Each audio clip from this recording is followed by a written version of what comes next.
اعوذ باللہ من الشیطان الرجیم بسم اللہ الرحمن الرحیم نحمدہ ونصلی علی رسولہ الکریم رب اشرح لی صدری ویسر لی امری واحلل عقدۃ من لسانی یفقہوا قولی۔ آج سے ہم سورہ بقرہ کا آغاز کرنے جا رہے ہیں۔ اس کا ترجمہ لفظ بلفظ اور با محاورہ کے ساتھ اس کی تفسیر بھی آپ کی خدمت میں پیش کی جائے گی۔ الف لام میم ذالک الکتاب لا ریب فیہ، یہ وہ کتاب ہے جس کے کلام الہی ہونے میں کچھ شک نہیں۔ ھدی للمتقین الذین، پرہیزگاروں کے لیے رہنما ہے۔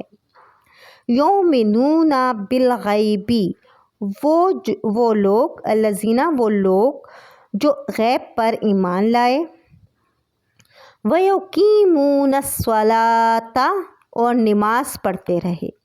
ومما رزقناہم ینفقون، اور جو کچھ ہم نے ان کو دے رکھا ہے اس میں سے راہ خدا میں خرچ کرتے رہے۔ والذین یؤمنون بما انزل الیک، اے پیغمبر جو کتاب تم پر اتاری گئی ہے۔ الیک وما انزل من قبلک، اور جو کتابیں تم سے پہلے اتاری گئی ہیں ان سب پر ایمان لاتے ہیں۔ وبالآخرۃ ھم یوقنون، اور وہ آخرت کا یقین بھی رکھتے ہیں۔ اولئک علی ھدی من ربہم واولئک ھم المفلحون، یہی لوگ اپنے پروردگار کے سیدھے رستے پر ہیں اور یہی آخرت میں منمانی مرادیں پائیں گے۔ ان الذین کفروا، جن لوگوں نے قبول اسلام سے سواء انکار کیا علیہم ان کے، وانذرتم حق میں ہے، ام لم تنذرہم لا یؤمنون، کہ تم ان کو عذاب الہی سے ڈراؤ یا نہ ڈراؤ وہ تو ایمان لانے والے نہیں۔ سورہ بقرہ کا آغاز ہوتا ہے چند حرفوں سے مرکب ایک کلمہ سے، جیسے الف لام میم۔ ایسے مرکب کلمہ کئی صورتوں میں آغاز میں آئے ہیں۔ ان کو اصطلاح میں حروف مقطعہ کہا جاتا ہے اور ان میں ہر حرف کو جدا جدا ساکن پڑھا جاتا ہے۔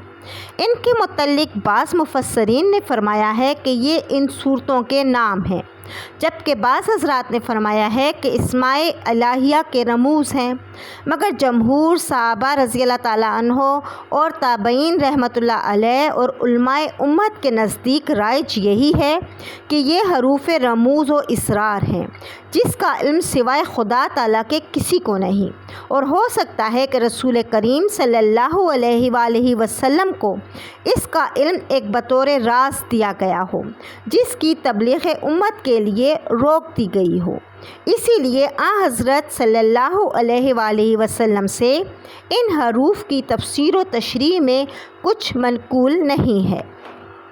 سورہ بقرہ کا آغاز حرف مقطعات کے بعد اس طرح سے ہو رہا ہے کہ یہ ایک ایسی کتاب ہے جس کے کلام الہی ہونے میں کچھ شک نہیں۔ گویا رب العالمین فرما دیتے ہیں کہ یہ اس کی طرف سے آئی ہوئی باقاعدہ نازل کی ہوئی ایک ایسی کتاب ہے جس کی ہر آیت پر، جس پر ایمان لانا ہم پر فرض ہے، اور وہ لوگ جو اس کو کلام الہی نہیں مانتے ہیں تو یہ ان کی نافہمی ہے، یہ ان کی بے وقوفی ہے۔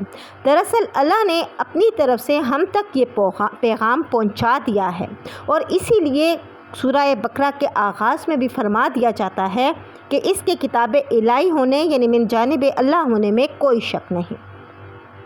آگے اللہ تعالیٰ فرماتے ہیں کہ پرہیزگاروں کے لیے رہنما ہے، یعنی اس میں ہدایت کی شرط رکھ دی گئی کہ ہدایت اسی کو مل سکتی ہے جو پرہیزگار ہو۔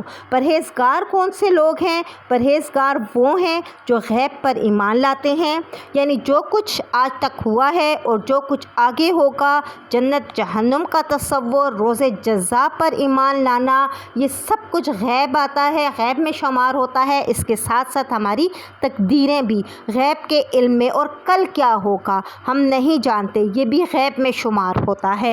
اس پر ایمان لانے والے پرہیزگار لوگ ہیں اور نماز قائم کرتے ہیں۔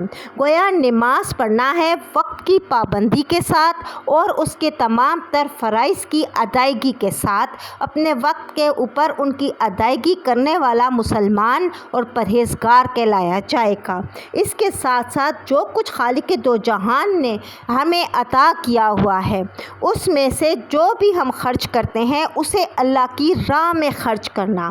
تو یہاں پر چونکہ یہ ریلیٹڈ آیت ہے تقریباً، کہ جب اللہ تعالیٰ فرما دیتے ہیں کہ اس کتاب میں کوئی شک نہیں، مگر اس کے ساتھ کہتے ہیں کہ ہدایت ان کے لیے ہے جو پرہیزگار ہے، اور پھر پرہیزگاروں کی شرائط ہیں کہ جی جو غیب پر ایمان لاتے ہیں، جو نماز ادا کرتے ہیں، اور جو کچھ اللہ تعالیٰ کی طرف سے ان کو عطا کیا گیا ہے اس کو اللہ کی راہ میں خرچ کرتے ہیں۔ خرچ کرنے کے حساب سے اچھی طرح ہمیں ذہن نشین کرنا ہوگا کہ بے جا رسم و رواج، بے شا فیشن پر، بے شا سائشوں کے اوپر خرچ کرنا، کہیں بھی ہمیں اس کی رہنمائی نہیں دی گئی، کہیں پر بھی ہمیں اس طرف جو ہے متوجہ نہیں کیا گیا، بلکہ کہا گیا کہ تمہارے اپنے ذاتی اخراجات کے بعد جو ضروری اخراجات ہیں اس کے بعد جو کچھ بچ جائے اللہ کی راہ میں دے دو، اس کو فالتو اپنے پاس رکھنے کی ضرورت نہیں، نہ ہی اپنی ذات پر بلا ضرورت خرچ کرنا ہے۔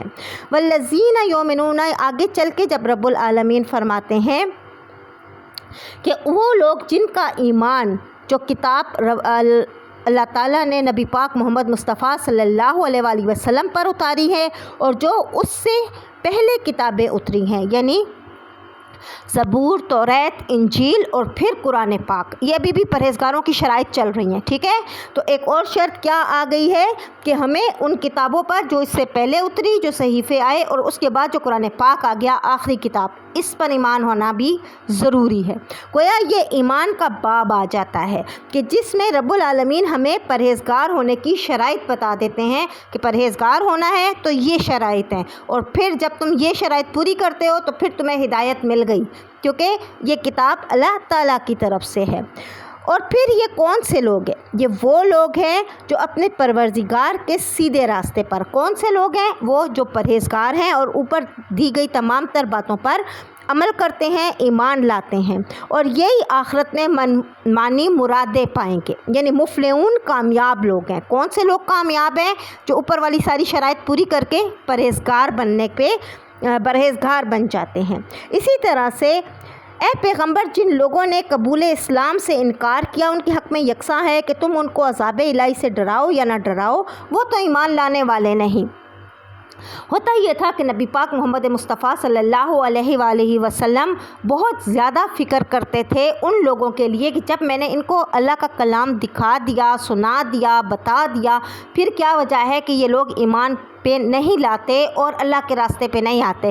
تو چونکہ نبی پاک محمد مصطفیٰ صلی اللہ علیہ وآلہ وسلم بہت پریشان رہتے تھے اس بات کو لے کر، تو اللہ تعالیٰ نے یہ فرمایا کہ یہ وہ لوگ ہیں جو ہدایت پہ نہیں ہیں۔ جب یہ ہدایت پہ نہیں ہیں تو یہ کیسے ایمان لا سکتے ہیں؟ اس لیے ان کے لیے برابر ہے کہ آپ ان کو اللہ کے عذاب سے ڈراؤ یا پھر اللہ کے عذاب سے نہ ڈراؤ، انہوں نے سیدھی راستے پہ آنا ہی نہیں ہے، کیونکہ ان کو اللہ ہی کی طرف سے ہدایت نہیں مل رہی ہے۔